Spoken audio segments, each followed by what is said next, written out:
ఉత్తర తెలంగాణలో పార్టీకి ఊపిరి పోస్తానంటున్నారు గులాబీ బాస్ కేసీఆర్. జగిత్యాల నుంచి కేసీఆర్ జైత్ర యాత్ర మొదలవుతుంది అంటున్నారు బీఆర్ఎస్ నేతలు. ఈ నెల 20న జగిత్యాలలో జరిగే బీఆర్ఎస్ బహిరంగ సభ గేమ్ చేంజర్ కాబోతుంది అంటున్నారు నేతలు.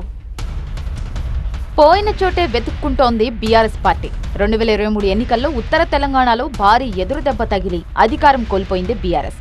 ఇప్పుడు అదే ఉత్తర తెలంగాణలో భారీ బహిరంగ సభకు ప్లాన్ చేసింది బీఆర్ఎస్. ఈ సభ కార్యకర్తలకు ఊపునిచ్చేలా, పార్టీకి పునర్వైభవం తెచ్చేలా వ్యూహరచన చేస్తున్నామంటోంది. ఎక్కడైనా అధికార పార్టీలోకి వలసలు ఉంటాయన్నారు బీఆర్ఎస్ వర్కింగ్ ప్రెసిడెంట్ కేటీఆర్. కేవలం అసెంబ్లీ, పార్లమెంట్ ఎన్నికల సమయంలో మాత్రమే అధికార పార్టీలోని ముఖ్య నేతలు విపక్షాల్లోకి చేరతారన్నారు. కాంగ్రెస్ పార్టీకి మరో 2.5 ఏళ్ల అధికారం ఉండగానే కీలక నేతలు బీఆర్ఎస్ వైపు చూస్తున్నారన్నారు. ఇటీవల కాంగ్రెస్ కు రాజీనామా చేసిన మాజీ మంత్రి జీవన్ రెడ్డి బీఆర్ఎస్ లో చేరుతున్నారు. ఈ నెల 20న జగిత్యాలలో జరిగే భారీ బహిరంగ సభలో కేసీఆర్ సమక్షంలో గులాబీ కండువా కప్పుకోనున్నారు జీవన్ రెడ్డి. జగిత్యాల నుంచే కేసీఆర్ జైత్ర యాత్ర మొదలవుతుందన్నారు జీవన్ రెడ్డి.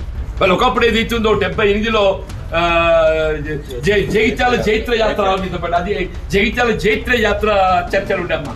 ఇప్పుడు కేసీఆర్ గారి యొక్క జైత్ర యాత్ర ఏదైతుందో మళ్ళీ చర్చకు రాబోతుంది. జగిత్యాలలో కేసీఆర్ గారి జైత్ర యాత్ర ఏదైతుందో మళ్ళీ చర్చలకు రాబోతుందని చెప్పండి. ఏదైనా ఇందులో భాగస్వాములు కావటం మనందరి యొక్క అదృష్టంగా భావించాలని చెప్పంటున్నా. కాంగ్రెస్ పట్ల ప్రజల్లో వ్యతిరేకత వచ్చిందన్నారు జీవన్ రెడ్డి. జగిత్యాల సభ తెలంగాణ సమాజానికి కొత్త మెసేజ్ ఇవ్వబోతుందన్నారు మాజీ మంత్రి. భవిష్యత్తులో ఏదైతుందో తెలంగాణ రాష్ట్ర నిర్మాణం, పునర్నిర్మాణం కొరకు భవిష్యత్తు కేసీఆర్ గారు ముఖ్యమంత్రి కావడమే దానికి ఏకైక మార్గం అని చెప్పండి. కేసీఆర్ గారు ముఖ్యమంత్రి కావడానికి కొరకు, తిరిగి రాష్ట్రంలో బీఆర్ఎస్ ప్రభుత్వం ఏర్పడడానికి కొరకు అందరం కూడా కలిసి కట్టుగా ఏదైతుందో మరి కలిసి ప్రయాణం చేద్దాం. ఈ సభకు ప్రజలను భారీగా తరలించేందుకు ప్రయత్నాలు జరుగుతున్నాయి. ఓవైపు తన అనుచరులను తరలించేందుకు జీవన్ రెడ్డి, మరోవైపు బీఆర్ఎస్ నేతలు జన సమీకరణ చేస్తున్నారు. జన సమీకరణ కోసం పార్టీ కమిటీలను కూడా వేసింది. నేతలకు బాధ్యతలు అప్పగించింది. మరోవైపు జగిత్యాల బహిరంగ సభలో కేసీఆర్ ఏం మాట్లాడుతున్నారు అన్న ఉత్కంఠ నెలకొంది.